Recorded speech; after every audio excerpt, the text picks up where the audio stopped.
Bapak. Pagi, Bu. Pertama-tama saya mengucapkan banyak terima kasih terutama kepada Ibu yang saya hormati bisa hadir di acara diskusi ringan ini. Sebenarnya nggak resmi amat ya Bu ya.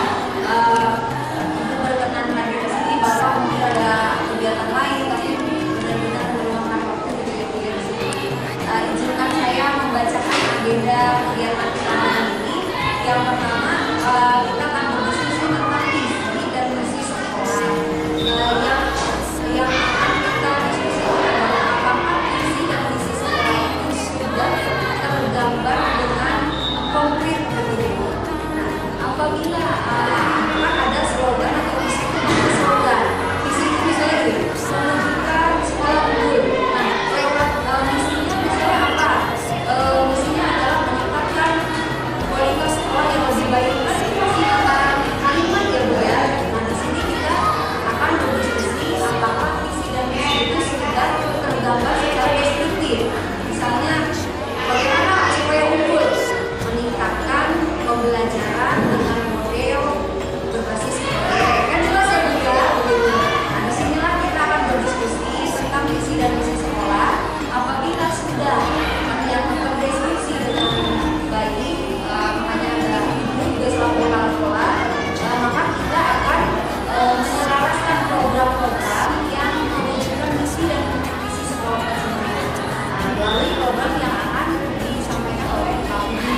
Jadi ya Bu ya, saya akan Pak Budi untuk diskusi. Sebelum masuk ke kita membahas visi dan misi, Pak Budi akan memberikan pengantar terlebih dahulu begitu, kenapa visi itu penting dan visi itu kenapa harus berdampak pada siswa gitu ya. Artinya selama ini mungkin visi itu kayaknya sulit untuk dilakukan karena berupa kalimat-kalimat yang hanya teoritis gitu ya Bu ya. Tapi seperti juga mungkin kata misinya adalah memasukkan kurikulum muatan lokal seperti menjahit ini ke dalam kurikulum misalnya gitu ya Bu ya. Artinya konkret ya Bu ya. Tapi kalau misalnya misinya adalah mewujudkan siswa yang berprestasi ya lewat apa gitu kan. Itulah nanti diselaraskan dengan programnya Pak Budi yang akan dilaksanakan selama pendidikan 2 bulan. Mudah-mudahan programnya Pak Budi ini benar-benar mewujudkan selaras dengan visi sekolah gitu ya Bu ya. Bukan berarti mengubah visi bukan ya Bu ya. Hanya kita diskusi saja kira-kira program apa yang berdampak pada murid dan mungkin visi-visi ke depan mungkin menjadi saran dan masukan supaya lebih konkret lagi mendiskusikan karakter memang cita-cita yang kita inginkan dari kita. Itu ya Bu ya. Ada yang bertanya? Cukup. Bapak Ibu yang lain ada yang bertanya? Saya serahkan kepada Pak Budi. Saya persilakan. Ya, terima kasih sekali lagi untuk Ibis, teman-teman di SMP. Lalu Bu Aju sudah pernah ketemu ya mungkin di Kota atau di LPMP ya sempat bertemu. Terima kasih buat Ibis yang terus mendampingi kami yang CGP Angkatan 7 bahkan di bawah asuhan Ibis mungkin banyak hal yang mungkin apa yang kami dapatkan bahkan pembaruan dalam cara pandang dan akhirnya mungkin sedikit demi sedikit kawan-kawan juga merasakan bagaimana memperlakukan siswa, bagaimana kita hadir, sukacita ketika saya berbagi bahkan terakhir kemarin tanggal 27 ya Bu Aju saya editnya sudah selesai masih nambahin cuman belum sempat upload paket ya mungkin Bu Aju juga tahu teman-teman juga tahu waktunya yang begitu padat di sekolah dan banyak hal yang kita percaya. Tetapi hari ini kita bersyukur teman-teman, Bapak Ibu yang terkasih, relax ya, santai, nggak usah tegang. Ya. Kita ngobrol santai. Jadi ceritanya hari ini dalam diskusi visi dan prakarsa perubahan sekolah, di mana saya sendiri calon guru penggerak angkatan yang ke-7 ini di kelas 5 tahun 2022. Sekali lagi tadi saya berterima kasih untuk Bu selalu Bu Aju sebagai kepala sekolah yang terus mensupport saya secara pribadi, bahkan teman-teman Bapak Ibu guru dan siswa terutama Kemarin saya sampaikan ke siswa untuk hadir, tapi tadi nggak. Kalau di PC nggak? Ya, tapi untuk yang lain, untuk apa yang mereka harus isi umpan balik sudah mereka kerjakan. Baik, teman-teman, hari ini kita bersyukur dalam pertemuan ini. Salam dan bahagia untuk kita. Assalamualaikum warahmatullahi wabarakatuh. Shalom, damai sejahtera, Om Swasti, Namo Buddhaya, salam kebajikan dan rahmi buat kita. Baik, seperti apa yang sudah disampaikan tadi, ini acara kita Bapak Ibu. Untuk kegiatan kita tadi mengangkat tujuan diskusi sudah disampaikan oleh Bu Iis dalam pertemuan ini. Adapun nanti yang menjadi tujuannya apa? Lalu yang kedua, merumuskan kalimat rumpang dan melihat visi sekolah kita. Ini terakhir kemarin pas awal ya, pas awal semester ya, kita bersama-sama dengan Bapak Ibu guru merumuskan visi dan misi. Sebenarnya ya didiskusikan dalam forum. Ya, jadi bukan visi pribadi, ya, bukan visi kepala sekolah sendiri, bukan. Dan ini yang kami syukuri, ya. Bu Aju selalu memang apa ya, berkoordinasi dengan Bapak Ibu guru yang lain. Itu yang terjadi untuk Ibu Is di tempat kami. Lalu yang ketiga, identifikasi perilaku yang mencerminkan visi. Kami mendiskusikan inisiatif perubahan yang dapat dilakukan di sekolah, lalu penutup. Itu kegiatan kita, Bapak Ibu, dalam pertemuan hari ini. Dan nanti ketika ada hal-hal yang kurang pas, mungkin saya juga akan dipandu oleh Bu Iis dalam pertemuan hari ini. Baik, Bapak Ibu, kepada tujuan hari ini mendiskusikan cita-cita atau visi warga sekolah atau apa yang kita mau kerjakan terhadap murid di masa yang akan datang, visi untuk sekolah kita. Dan tujuannya adalah kepada murid. Sekali lagi, ini yang kita mau pahami. Dalam tujuan pendidikan sedikit sebelum kepada kalimat rumpang yang saya bagi nanti dan melihat visi, ya, saya mengutip apa yang disampaikan oleh Ki Hajar Dewantara. Ya, bagaimana pembelajaran, dan ini sempat saya singgung juga dalam pertemuan di 27 bulan kemarin ya, dalam bagaimana berbagi budaya positif bagi kawan-kawan guru, dan semuanya hadir ya Bu Aju ya, semuanya terlibat dalam setiap kegiatan itu. Lebih dari 10 malah. Ya, 18, dan saya bersyukur ya memang di SD juga ada CGP. Ketika saya kemarin semuanya tidak, tetapi saya bersyukur secara pribadi teman-teman boleh mendukung ya. Dan kerinduan saya juga yang mudah-mudahan nanti kedepannya ya Bu Iis ya, kedepannya juga harus gabung. Amin. Amin. Seperti itu. Ini ya, kepada tujuan pendidikan Ki Hajar Dewantara sedikit saya sampaikan. Pendidikan diartikan sebagai tuntunan dalam hidup tumbuhnya anak. Sekali lagi, menuntun segala kodrat. Satu hal yang terus disampaikan, bahkan ini yang kami pahami, bagaimana Ki Hajar Dewantara pendidikan itu menuntun laku anak, kodrat anak, yang akhirnya mencapai kebahagiaan setinggi-tingginya, baik sebagai manusia maupun sebagai anggota masyarakat. Sekali lagi Bapak Ibu, anak-anak kita nanti juga bagian dari masyarakat, dan saat ini juga ketika mereka nanti terjun ke sana. Bahkan dalam pembelajaran proyek kemarin, proyek suara demokrasi kemarin, kita sama-sama belajar, anak-anak bagaimana belajar sebagai anggota atau bagian dari masyarakat. Baik, lanjut.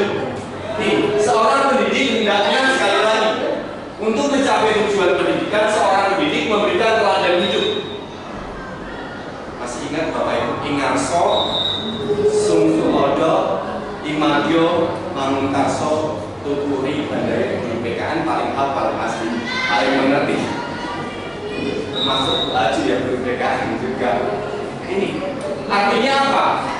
Guru memberi teladan hidup. Itu yang mungkin kerinduan saya dalam panggilan saya sebagai guru, bahkan mungkin Bapak Ibu, bahwa guru itu menjadi teladan. Itu Itu yang perlu saya kembangkan. Di mana guru juga harus mendampingi dengan rasa yang menyenangkan. Bagaimana kita hadir untuk siswa kita, untuk anak-anak itu dengan rasa menyenangkan. Lalu apa? Guru, seorang pendidik itu memberikan semangat untuk tumbuh berkembang sesuai kodrat siswanya, kodrat alam, kodrat zaman ini. Dan yang terakhir, kita sebagai guru, Bapak Ibu, memberi dukungan, mendorong dengan kepercayaan diri, menjemput kebahagiaan hidup, kebahagiaan yang utama. Kalau saya tanya Bapak Ibu yang ada di tempat ini deh, pengen bahagia nggak? Pengen pas, bukannya nggak pengen bahagia di pas. Sama. Anak-anak kita juga. Itu yang dirindukan. Jadi seorang pendidik setidaknya ini yang dirindukan, bahkan kerinduan saya yang bisa kita kembangkan nanti untuk sekolah kita ke depan. Itu kerinduan saya. Kalau bisa sampaikan tadi apa yang mau dikembangkan?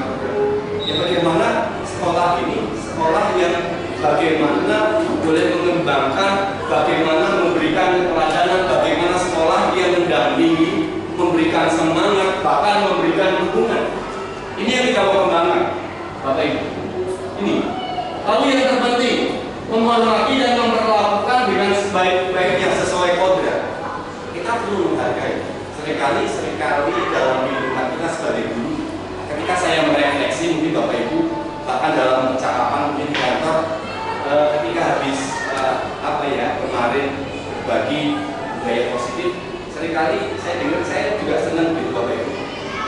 Ternyata selama ini ada hal yang saya salah ya untuk anak-anak saya ketika memperlakukan itu yang disampaikan oleh Bapak Ibu guru.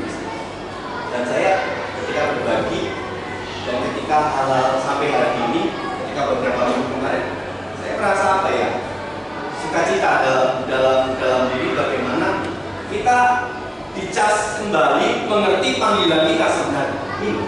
Menghormati, memperlakukan anak dengan sebaik-baiknya sesuai kodratnya, melayani mereka dengan setulus hati, bahkan memberikan teladan dan ingarso tumodo. Di sekolah siapa yang memberi teladan bagi kita? Kita nggak tahu keadaan murid-murid di lingkungan, di rumah. Kita lihat banyak yang terjadi di lingkungan ya, di masyarakat, bahkan kondisi anak-anak kita dalam tanda kutip ya, kalau kita tahu banyak yang dari keluarga yang notabene kalau di SMP Immanuel ini disebutnya bengkel. Bengkel. Kenapa bengkel? Tempat memperbaiki banyak rata-rata dari keluarga tertentu. Jadi Luis jangan kaget ketika kami di sini diibaratkan seperti bengkel, bagaimana keadaan siswa yang berbeda dan latar belakang keluarga yang dalam tanda kutip, dan itu perlu perjuangan sebenarnya. Dari program pemetaan Iya, itu yang terjadi. Ya, realita bahkan kami juga sampai kepada orang tua ya, Bu Aju ya, teman-teman, bagaimana sampai ya untuk merestitusi ya, kalau restitusi bagaimana kami sampai kepada orang tua, walaupun memang belum maksimal ya, itu praktiknya dilakukan. Berarti sekolah ini sebenarnya mempraktikkan pembelajaran berdiferensiasi, ya. Memetakan dulu bagaimana latar belakang murid.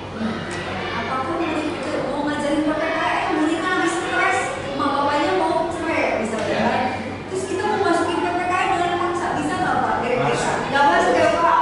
Oleh sebab itu ada segitiga restitusi, tapi kita aja ngobrol dulu, menenangkan, berempati kepada anak-anak kita, apa sih yang dihadapi gitu. Luar biasa, padahal materinya belum nyampe Pak Budi. Modulnya baru modul 2, ini baru mau belajar, tapi udah dipraktekkan. Baru awal ya Bu ya, baru buka, baru kemarin. Tapi udah dipraktekkan, artinya di sekolah sudah melakukan pemetaan ya. Keren. Iya. Ini Bapak Ibu melayani mereka dengan tulus, memberikan teladan itu. Lalu membangun semangat imadio mangunkarso. Ini yang terus mengingat yang sebenarnya ya. Ketika kemarin saya sharing dengan Bapak Ibu guru dalam program CGP, saya merasa diberkati secara pribadi walaupun memang belum sampai tuntas ya Bu Is. ya. Ada hal yang saya dapatkan secara pribadi, bagaimana terus dibangun sebenarnya Bapak Ibu, bahkan mengerti panggilan kita tadi. Kita itu sebagai guru itu seperti apa sih? Jadi ini membangun semangat imadio, semangat untuk anak-anak kita. Kita nggak tahu latar belakangnya. Ada beberapa yang kita tahu bagaimana kondisinya. Ini yang perlu kita kembangkan dan mimpi. Ya, mimpi saya, mungkin mimpi Bapak Ibu, mimpi kita semua. Ini memberikan dorongan tuturi handayani bagi tumbuh kembangnya anak. Dan sekali lagi Bapak Ibu tujuannya apa? Menuntun mereka menjadi pribadi yang terampil, berakhlak mulia, bijaksana, sehingga mereka akan mencapai kebahagiaan dan keselamatan. Ini. Nanti kita akan masuk dalam apa yang kita bahas kalimat rupa, tapi nanti Bapak Ibu engangso sungkulodo ing madya mangun karso, ini yang terus apa ya, saya terus pahami dalam panggilan saya sebagai seorang guru dan Bapak Ibu ya. Di depan seorang pendidik itu harus memberikan teladan atau contoh tindakan baik. Di tengah, di antara murid, guru harus menciptakan prakarsa, ide Bapak Ibu. Lalu dari belakang, seorang guru harus memberikan dorongan, arahan. Ketika anak salah, kita yang ada di sana. Ini kehadiran kita, ini yang terus kita harus pahami Bapak Ibu, bahwa kita sebagai seorang guru, panggilan yang ini yang terus kita harus kembangkan. Oke. Baik, Bapak Ibu bisa dilihat pada poin yang saya bagi tentang kalimat perumpam cita-cita untuk murid. Ada pena Bapak Ibu? Ada Pak. Ada pena, kalau nggak ada saya bisa. Ada.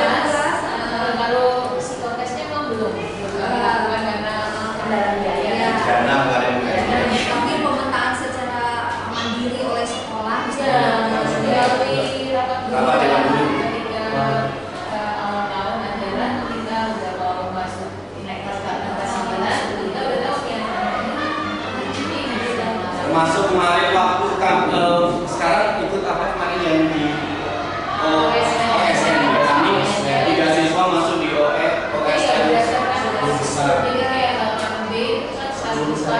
besar OSN 10 besar di kota Bandar Lampung. Kalau ada yang suka sini di kelas ini Kelas 9 ada 9D ya? 9 itu kelas 9C ya?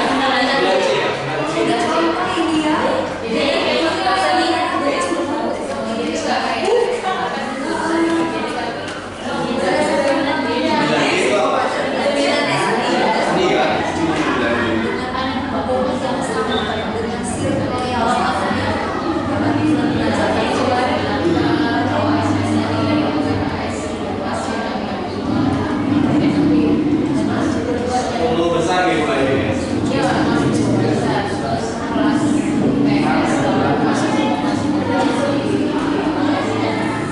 Mungkin seandainya semua SMP udah membagi kelas berdasarkan minat bakatnya anak, kan ibaratnya gini Pak, kita berkumpul dalam satu circle yang sama, punya hobi yang sama, motivasi belajar kita meningkat loh. Ya kan Bu, setuju nggak sih Bu? Nah, luar biasa nih praktik baik di sekolah ini perlu dicontoh, dan mungkin besok Pak Budi ada di lokakannya itu akan berbagi praktik baik di sekolah, sehingga sekolah-sekolah yang lain terinspirasi juga Bu, meskipun dikelompokkan sesuai bakat minatnya, tapi mereka tetap belajar yang lain kan, belajar sama yang lain ya. Ini nggak mengambil, kan ada yang pembagian, oh ini yang untuk kelas kita Ya. ini kemudian suami Ya. dibagi berdasarkan Kesukaan mereka, minat bakatnya di olahraga,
beratnya. Itu ya Bu ya, kalimat konkretnya ya.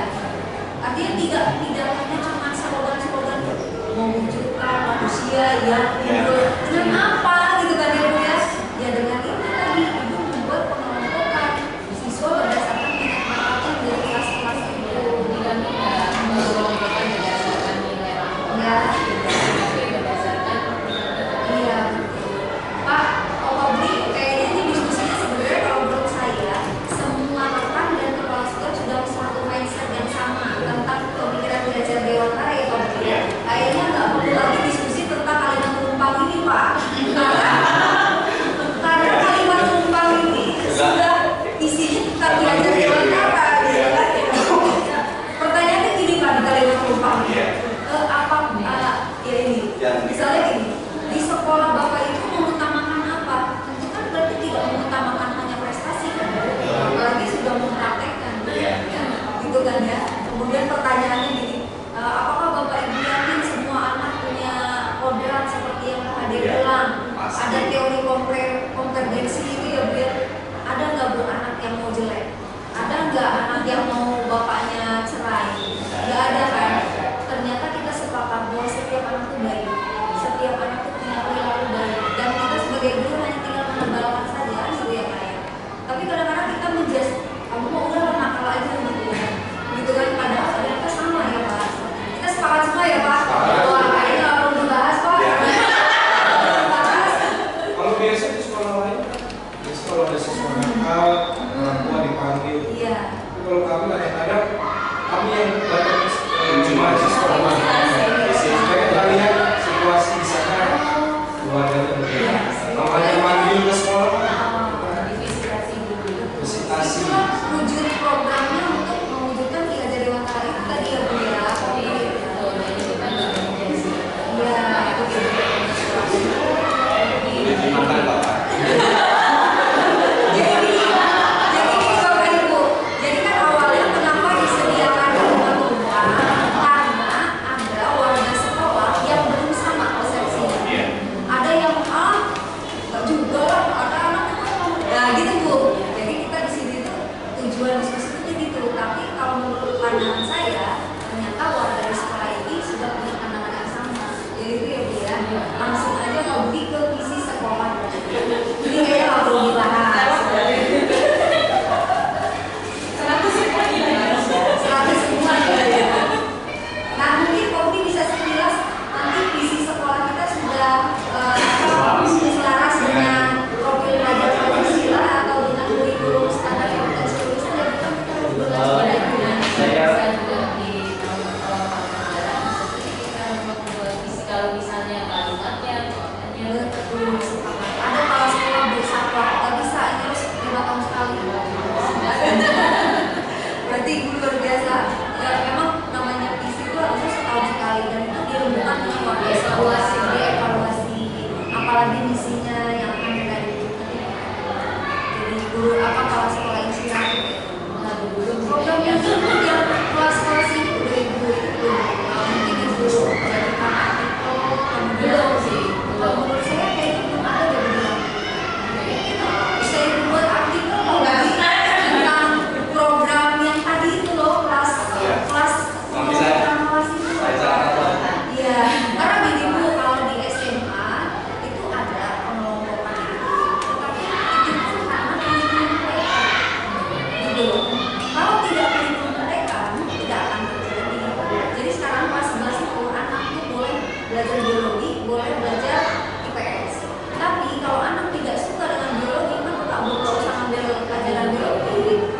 Mereka tiba saya besok mau jadi dokter ya berarti kita harus masuk kelas biologi. Itu karena kurikulum mereka. Sedangkan SMP itu belum ada pemberlakuan seperti ini kan Bu. SMP kan masih umum kan, tapi ibu sudah progres jauh dengan menetapkan anak di kelas-kelas tersebut. Tapi dengan tidak mengesampingkan pelajaran yang lain juga kan. tidak dapat, tapi memang Bapak Ibu guru ini luar biasa. Jadi Bapak Ibu guru hebat Pak ya. Jadi tahu ini kelas ini Iya.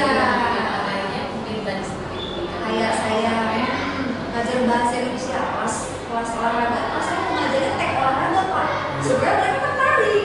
Oh ini kelas seni, saya mau ngambil teks seni gitu. Sebenarnya mereka tertarik.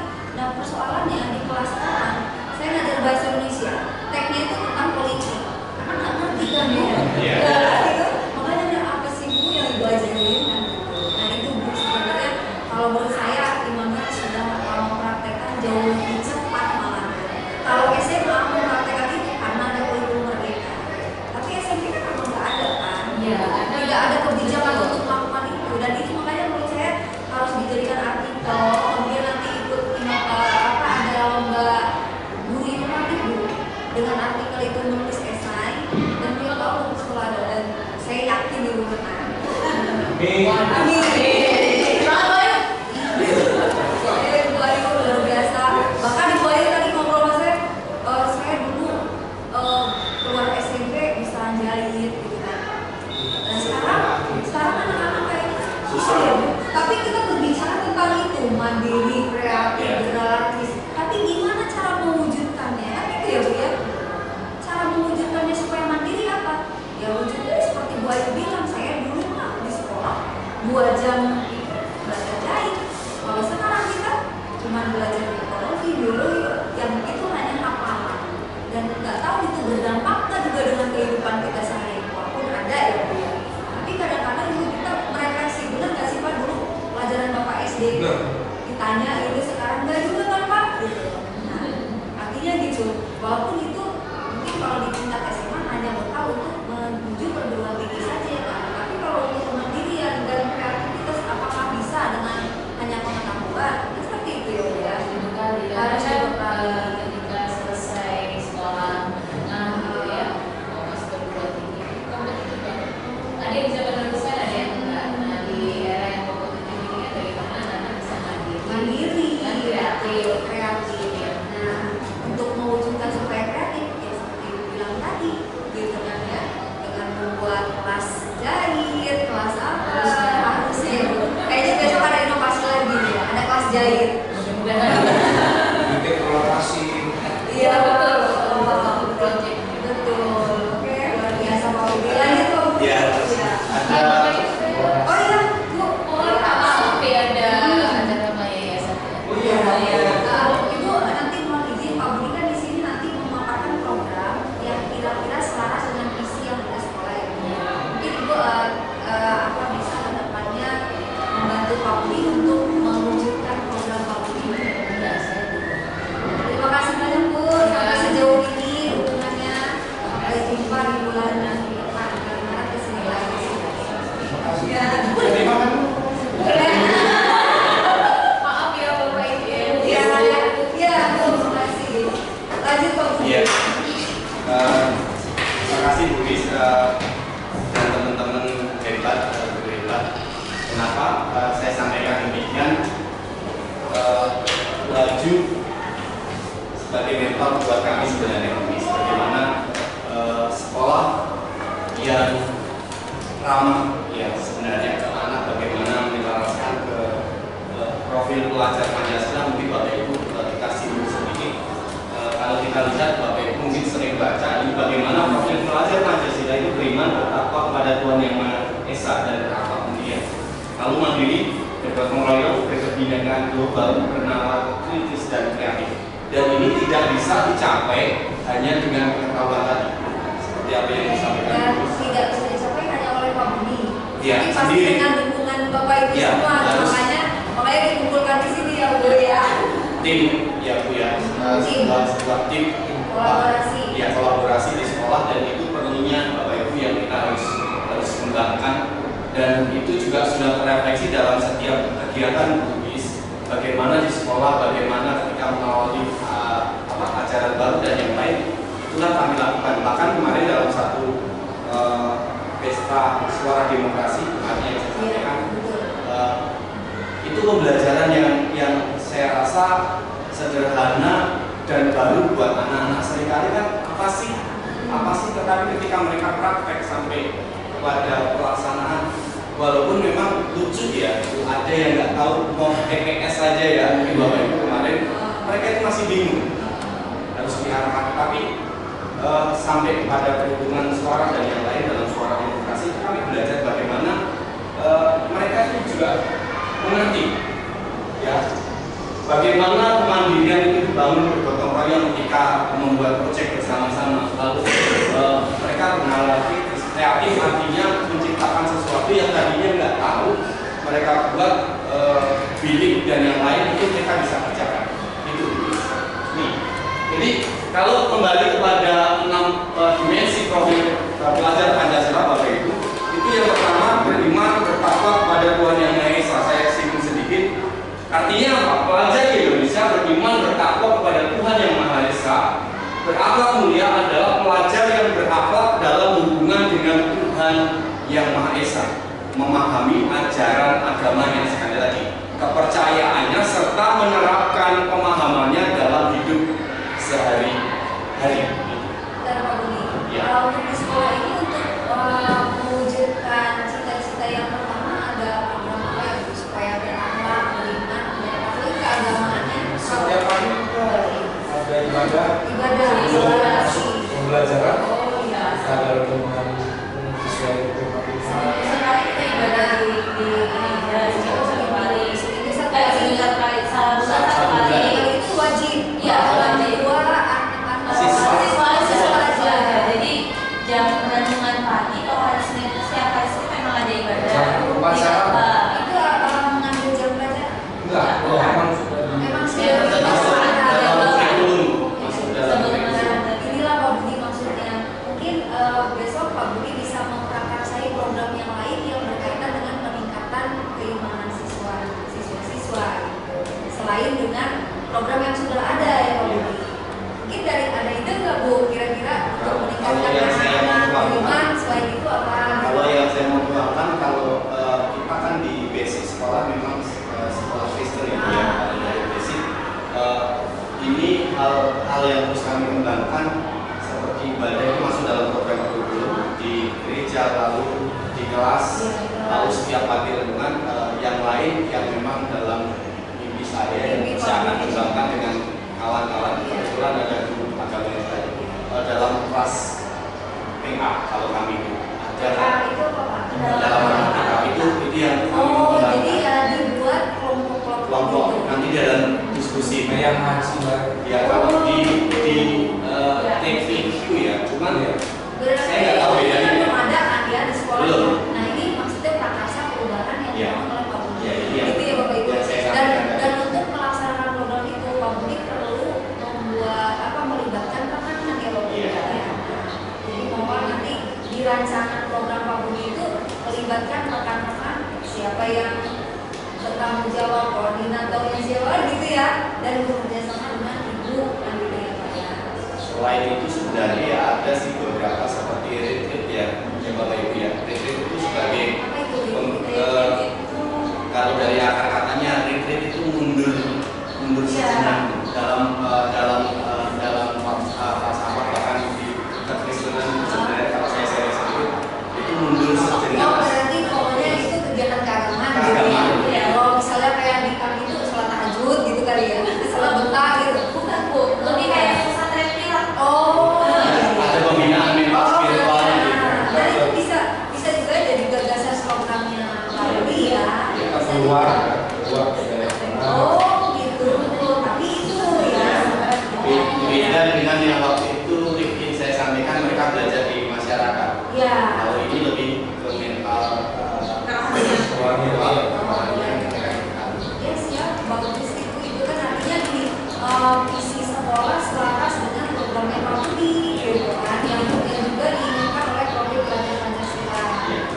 Ini yang pertama, ya ini yang pertama Bapak Ibu. Yang kedua, berarti kebinekaan global.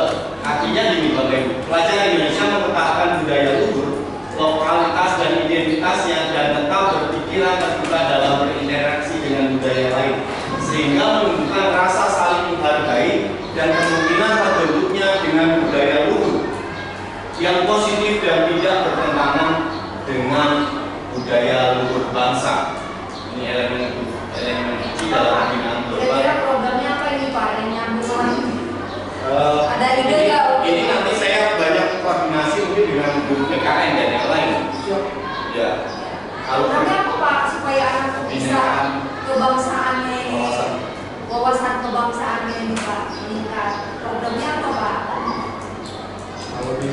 kebetulan saya punya program sendiri ya. Tapi kalau untuk Sekolah. sekolah nanti kita koordinasi sama Pak Guru ya.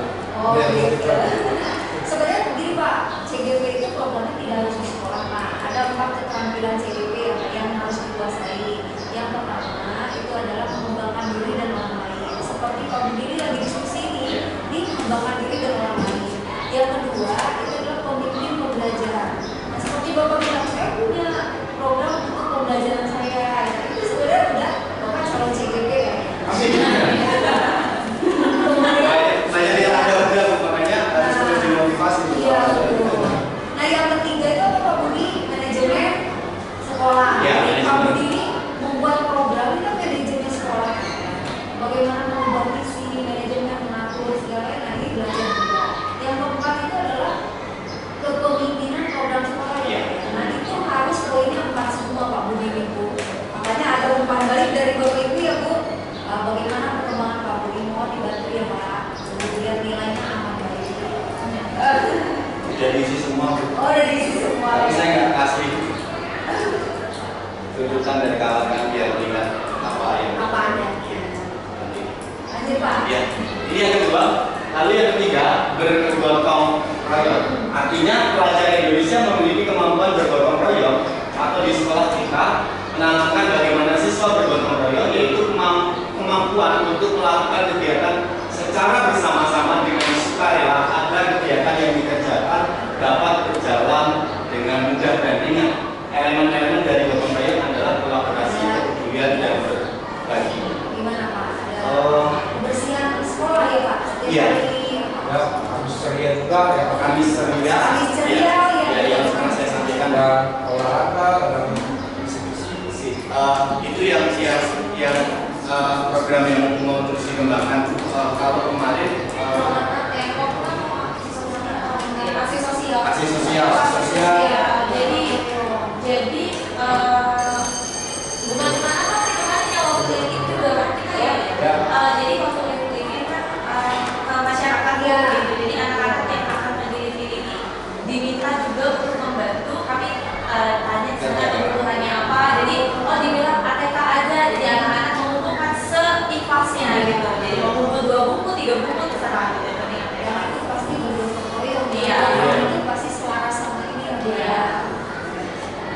Kalau di sekolah saya tertarik kemarin ketika calon-calon ketua OSIS ya kemarin menyampaikan bagaimana visi dan misi mereka untuk sekolah ya. Iya. Ada sekolah yang ramah lingkungan ya. Saya tangkap itu visi mereka.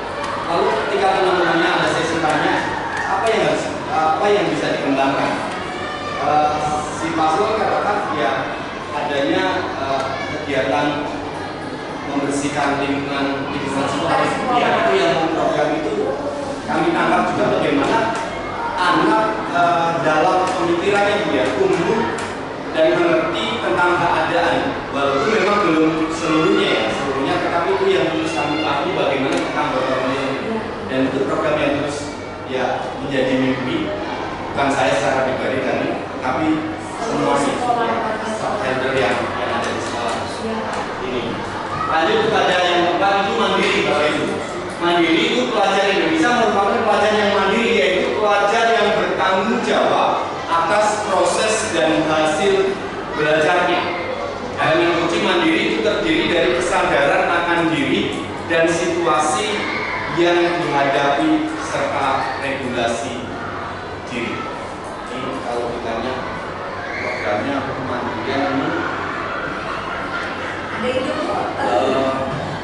Kalau yang sudah kami kerjakan seperti pernah saya sampaikan itu weekend ya, jadi dalam masuk dalam program sekolah itu kemandirian yang terus diterapkan. Tapi kalau dalam mimpi saya ya, bukan saya yang menjadi mimpi sebenarnya yang nanti saya mau siapkan pengen ini seperti nanti masuk di program OSIS kemarin saya bicara dengan anak-anak siswa OSIS kita sekali waktu ada program berbaris saya tidak tahu apakah itu termasuk ya Pak ya dari PBB dan yang lain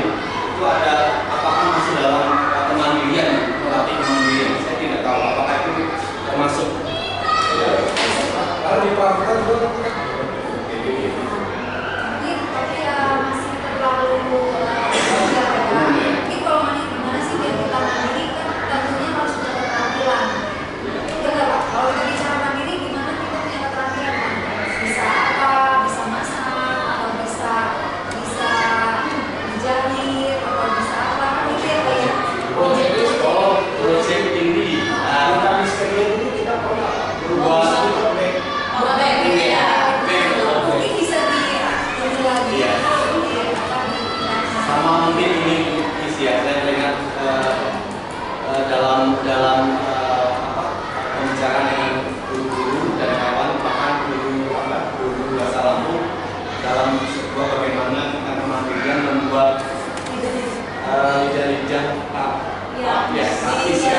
Oh iya, aku tadi bilang yang mana gitu ya. Ya rencananya mau ditempel di kelas-kelas itu. Insya Allah ketika dia mengalami membuat tapis kan bisa jadi keterampilannya dan dia bisa mandiri. Ya. Itu yang terus nanti mau dikembangkan ya untuk sekolah kami apa yang kita kembangkan ke depan. Lalu yang kelima, pengenalan kritis Bapak Ibu, kalau kita sedikit menyinggung tentang profil pelajar nih. Pelajar yang bernalar kritis mampu secara objektif memproses informasi baik kualitatif maupun kuantitatif, membangun keterkaitan antara berbagai informasi, menganalisis informasi, mengevaluasi dan menyimpulkannya. Dan tadi, elemen-elemen dari bernalar kritis adalah memperoleh dan memproses informasi dan gagasan, menganalisis dan mengevaluasi penawaran, merefleksi pemikiran dan proses berpikir dan mengambil keputusan. Ini kita berbicara mengenai pengenalan kritis yang mungkin saya nanti bisa gali dengan Bapak Ibu guru, karena kalau di kegiatan saya bagaimana dalam pembelajaran di sebuah kelompok membahas ini yang saya praktekkan bagaimana menyajikan sebuah masalah untuk mereka boleh analisis. Pembelajaran berbasis masalah, problem basis. Juga melatih anak-anak kritis gitu ya. Ya, bagaimana Bisa juga mungkin Pak Budi kan setiap hari pembelajaran kita suka menegaskan anak melakukan refleksi bagaimana sih pembelajaran kita sudah baik atau belum, dan sebenarnya untuk melatih mereka juga berani mengkritisi kita karena anak-anak ini nggak berani kan Bu? nggak enak ya Bu. Nah sebenarnya ketika proses refleksi itu diwajibkan insya Allah kan anak pelatihan berani. Kadang-kadang kita ini ngajarin kritis, tapi kita juga nggak berani menyampaikan suara gitu ya Bu ya. Gitu. Nah, artinya ya nanti bareng-bareng bersama rekan kira-kira program apa yang baik ya Pak ya. Tapi Pak. Yang terakhir itu kreatif Bapak Ibu. Artinya pelajar yang kreatif mampu memodifikasi dan menghasilkan sesuatu yang orisinil, bermakna, bermanfaat dan berdampak. Elemen kuncinya itu dari kreatif terdiri dari menghasilkan gagasan yang orisinil serta menghasilkan karya dan tindakan yang orisinil juga kreatif. Kreatif dalam arti kalau pandangan saya secara pribadi itu mampu menciptakan mungkin ya. Kalaupun itu memodifikasi bisa jadi. Tapi dalam pembelajaran akan mungkin dalam program yang mungkin saya akan kembangkan menjadi pribadi yang kreatif. Satu contoh dalam kegiatan kami, saya masih ingat di pembelajaran online pada waktu itu ketika tiba-tiba online bingung bagaimana menggunakan apa. Ini kreatif dalam arti kita belajar memodifikasi dan itu bisa dikembangkan siswa. Bahkan saya kolaborasi dengan siswa pada waktu itu bagaimana membuat tutorial menggunakan PCR dan yang lain itu dikerjakan siswa. Dan dalam sebuah event-event yang lain kreatif dalam arti ini saya minta bantu juga dengan anak-anak biasanya dengan Kabu karena bantu di tim kreatif kami di SMP itu sebagai bagian promosi dan anak-anak bantu edit juga itu bagian dari kreatif juga. Selama ini kadang-kadang gitu ya Bu, bunyinya tim kreatif itu sebenarnya kalau guru kreatif mah udah biasa gitu ya, tapi cuma anak yang kreatif gitu kan. Jadi sebenarnya kami sebenarnya buat proyek Bu, jadi kita buat kayak film pendek ya, jangan kalau masalah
tanpa kami sadari sebenarnya ketika saya kawan-kawan berbicara, kok kita belum masuk ke kurikulum merdeka, tapi kita sudah lakukan. Faktanya gitu.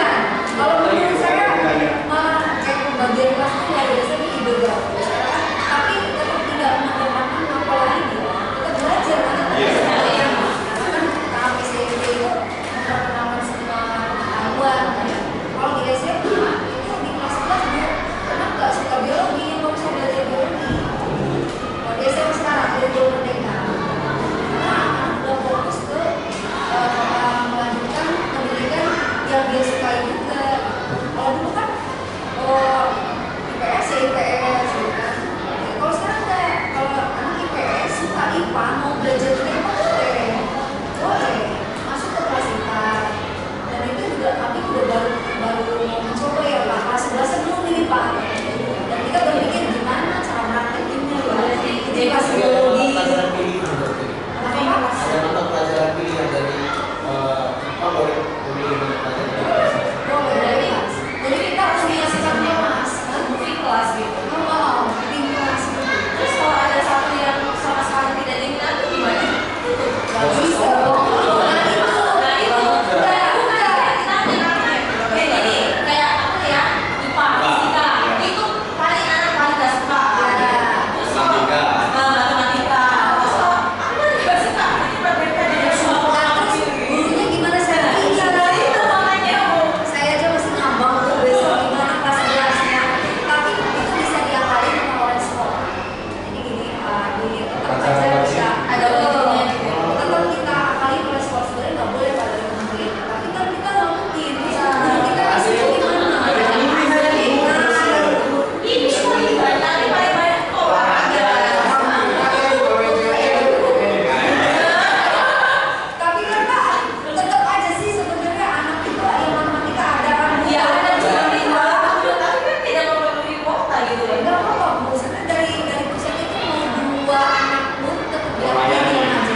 dan bisa berkreasi lah di sini. Berkreasi. Kami perlu kamera, nanti kamera bisa diaktifin. Pandemi kemarin dulu saya pernah sharingkan kita buat sedikit.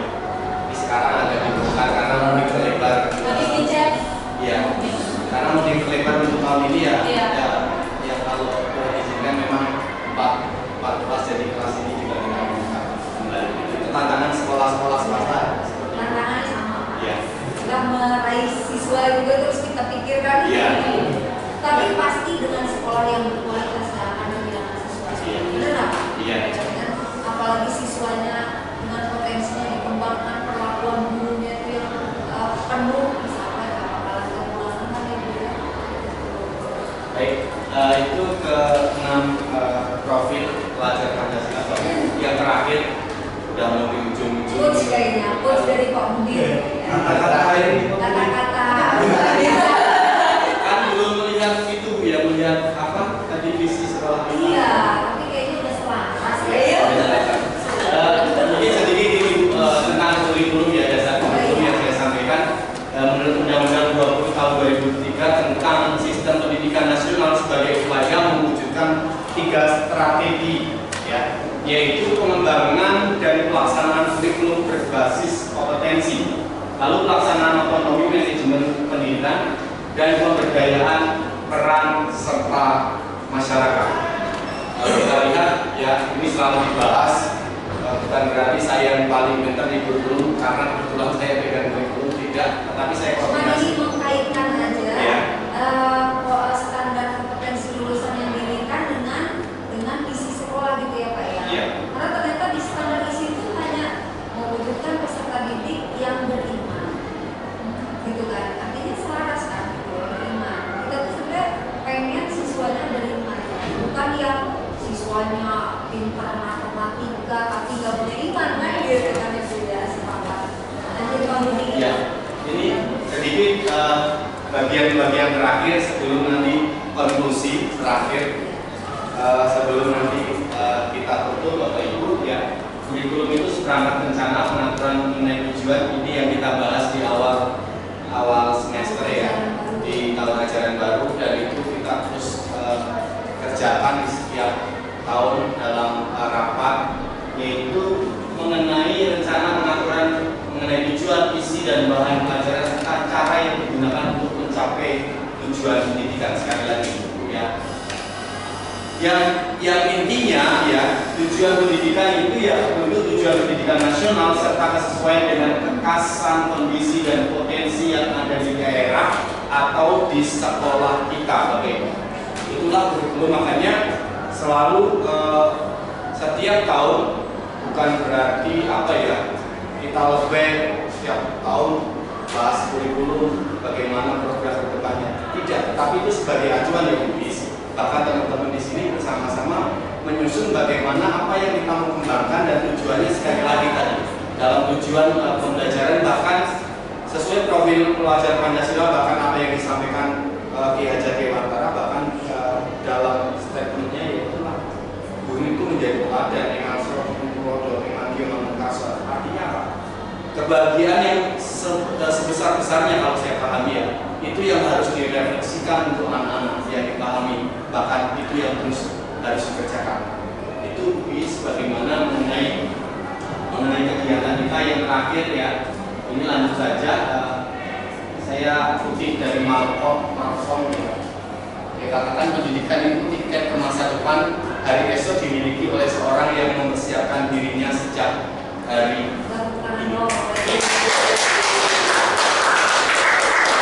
Siapa yang mempersiapkan sejak hari ini? Kita semua. Ya. Sekali lagi dia kita pahami bagaimana kita yang terus harus mempersiapkan, bahkan kita sebagai guru harus ada untuk anak-anak kita peserta didikan. Generasi emas generasi ya. 2050. Iya. 2050. Lama apa 2050 ya? Harus tunggu 1 abad kita baru. Ya, katanya sih Pak, generasi emas kita akan tahun 2000. Kita tunggu ya, Bu. Masih ada nggak kita? Masih ada, saya baru panjang. Amin, amin. Masih ada 20 tahun lagi, masih ada. Tapi yang 5.000 kita belum ngomong. Oke. Ada judul visi, Ya, di depan itu